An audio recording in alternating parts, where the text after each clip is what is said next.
কথা, এটা কোরআনের কথা। ধরে বলেন কিসের কথা?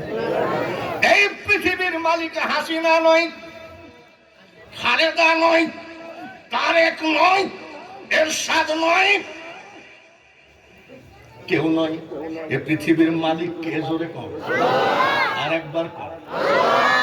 তাই বলছি, এ দুনিয়া দেখতে সুন্দর রে মানুষ, শুধু মায়ার ঘর। আইসো একা যাইবা একা, কিসের অহংকার রে বলো। ফিরাউন, কি নাম? নাম শুনেননি? ফিরাউন টাকা বদমাইশ ছিল ছোটবেলার থেকেই। মা মারা গেল, বাপ মারা গেল, লোকটা এতিম হয়ে গেল। আর এই পাতিল দেখছি যা আছে বিক্রি করে খাই, দেউলি হয়। ফিরাউন কেমন সিটার ছিল? ভাই 500 টাকা দাও, কাল দেব। জিন্দেগি তার লোকটার সাথে দেখা করবে না, এরকম লোক নাই নাকি? ফিরাউন মার্কার লোক নাই নাকি? ভাই আমাকে 10 কেজি চাউল দাও, 1 সপ্তাহ পর টাকা দিব। দেখে বাজে ওই দোকানের সামনে দিয়ে আর হাঁটবে না, এরকম লোক আছে নাকি? ফিরাউন ছিল এরকম। ধার কর্জ করতে করতে একদম পাওনাদারের ভয়ে ফিরাউন বাড়ির বাইরেই যেতে পারত না, পাইলেই মারি ফেলবে। এইবার ফিরাউন ঘরের ভিতরে থাকে, বাইরে যায়। খাটের তলে রান্না করে, খাটের তলে খায়, খাটের তলে ঘুমায়, কিন্তু দরজা খোলা। দরজা খোলা কেন? কেউ যদি আসে, ফিরাউন আসো, মানে মাল দেওয়া যে পাওনাদার, কথা কয় না, ফিরাউন আসো। ফিরাউন কোন জায়গায়? জোরে কম, আর একবার কম। কিসের ভয়ে? পাওনাদাররা মনে করে দরজা যখন খোলা আছে, তাহলে মনে হয় বাথরুমে কিসে পরে আসবো, দরজাটা খুলে রাখা তার একটা চিন্তা। ফিরাউন চিন্তা করলো, এই খাটের নিচে আর কতদিন ঘুমানো যায়, আর খাটের নিচে বসে থাকা যায় কতদিন? আল্লাহ, যদি অন্ধকার রাত হতো পলাই যেতাম। কয়েকদিন পর অন্ধকার রাত হইল, টুপলা টাপলি বাইন্দিনি ফিরাউন পলাই চলে গেল। গেল কোথায়? মিশরে। মিশরে কেন গেল? এখন যেমন আমেরিকায় গেলে তার ছেলে সন্তানের টাকার অভাব নাই, আমেরিকা ধনী রাষ্ট্র। ওই সময় মিশর ছিল ধনী রাষ্ট্র, সবাই মিশরে যাইত। ফিরাউন মিশরে একা না বুকা, একা একা চলতেছে, টাকা পয়সা নাই, 9 দিন না খাওয়া। রুজির মালিক কেনা, আল্লাহু খায়রুর রাযিকিন। হাঁটতেছে, হাঁটতে হাঁটতে হাঁটতে হাঁটতে কোথায় যায়, কি করি? এর মধ্যে দেখে তার একটা বন্ধু সামনে পড়ে গেছে। নাম কি? হামান। মেলা দিন পরে দেখা করে, আরে দোস্ত তুই? হামান আবার বলছে দোস্ত তুই? ভাই হামান তোর কি ব্যাপার? বলে আমি পাওনাদারের অত্যাচারে না থাকতে পারি, আজ 6 দিন বাড়ি ছাড়া। ফিরাউন তোর কি অবস্থা? বলে ভাই একবারে সেম সেম, আমারও ওই অবস্থা, আমি 9 দিন না খাওয়া। আয় হাতে হাত দে, মরলে 2 ভাই একসাথে মরবো, বাঁচলে একসাথে বাঁচবো, চল যায়। এভাবে হাঁটতেছে, হাঁটতে হাঁটতে যায় দেখে মুঠা পড়া এরকম একটা গ্রামের ভিতরে এক মুরব্বী তরমুজের ক্ষেত্রে পাকা তরমুজ তুলে আর পাকা তরমুজ। ফিরাউন আর হামান এমন ভাবে তাকায় আছে তরমুজের দিকে, ওই মুরব্বী বলছে এদেরকে খিদা লাগছে নাকি, এইভাবে তাকাই কেন? দেখবেন খিদা লাগলেই তো খাবারের দিকে তাকায়, ঠিক কিনা? আচ্ছা খিদা না লাগলে কি খাবারের দিকে তাকায়? দেখেন না ইফতারি গুলো সামনে যখন দেয় তখন খালি ঘন ঘন ঘড়ি দেয়, যেমন ঘড়ি কাটা করে না, আজান দেয় না কে?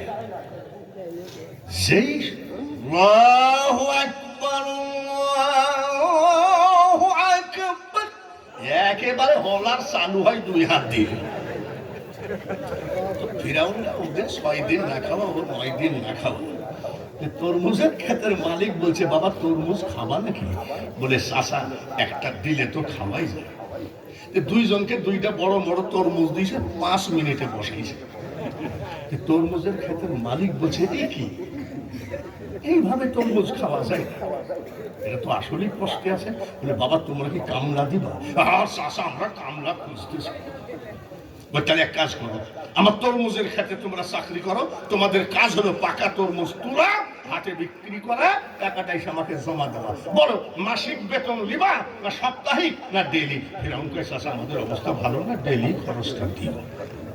ঠিক আছে যা তাই।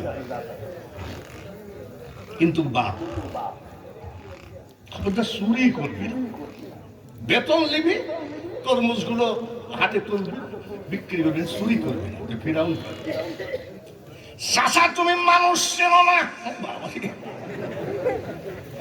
আমার বাপ ছিল পানিতে ফুঁক দিলে আগুন ধরে যাইত। চোরের মা চাচা আমার জিন্দেগিতে এই জবান দিয়ে মিথ্যা বাইর হয় না। তোমার মতো সত্যবাদী খুঁজতেছিল। তরমুজের খেতে চাকরি করতে লাগলো, ডেলি কিছু মজুরি পায়, ডেলি কিছু মজুরি পাতে পাতে বেশ কয়েকটা টাকা জমা হয়েছে। হামান বলে ফিরাউন রে, এতদিন টাকা ছিল না, এখন টাকা হয়েছে কিছু।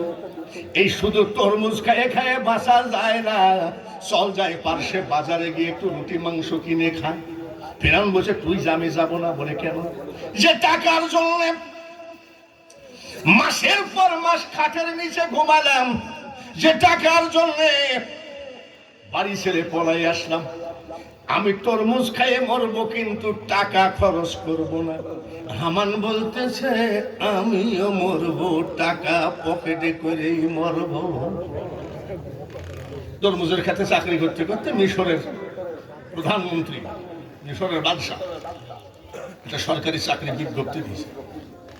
মিশরের গোরস্থানের একটা সরকারি দারোয়ান লাগবে, সরকারি বেতন, খাওয়া দাওয়া সব সরকারি। এইবার ফিরাউন এই চাকরির বিজ্ঞপ্তিটা পাই, ও দরখাস্ত করেছে বাদশার দরকার। পরীক্ষা দেওয়ার দিনে বাদশাহ তাকাচ্ছে, চেহারাও ভালো, জোয়ানও ভালো। ফিরাউন কি জোয়ান ছিল না খাটো ছিল? যাও তোমাকে চাকরিটা দিয়ে দিলাম।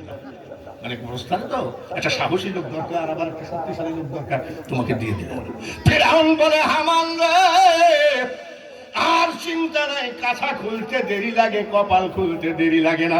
এই দেখ দেখ এখন আমি সরকারি কর্মচারী। তাই তো রে ভাই, সব চাকরি এখানে তরমুজের ক্ষেত্রে চাকরি না করে শেষে যাই সরকারি চাকরিতে ভর্তি হলো। কিসের চাকরি? কি চাকরি? গোরস্থানের দারোয়ান। লাশ নিয়ে আসে, এরকম দরজা শুরু করে না। কেন? সরকার নিয়ম করেছে লাশ প্রতি 1 টাকা না হলে দরজা খোলা যাবে না। চান্দা তুলছে লাশের উপর। এত বড় নেতা ছিল, কিসের উপর চান্দা তুলছে?